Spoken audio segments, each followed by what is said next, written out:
Today I'm going to be showing you my experience at a USW Open Day. So once I'd registered and picked up my free drink, I headed straight to the welcome talk with Scott, where he discussed everything that would be happening for the event today. Then I went to the business school talk where Adam Williams, the deputy, gives some really useful information about placements and opportunities for the students. Then it was time for subject talks, and I chose to go to law because that's something I considered studying year before I found marketing. It was really interesting finding out how the course is taught and what students can expect to experience here.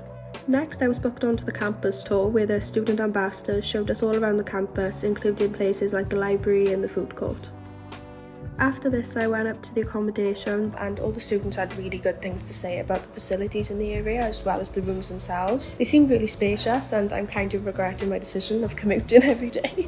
After that, I went and spoke to the staff from the support services, and it was really interesting finding out more about student finance and all the support available to students here during their studies. And that concludes the open day. If you're thinking about coming to university, open days really are the best way to ask all your questions and get a feel for the place.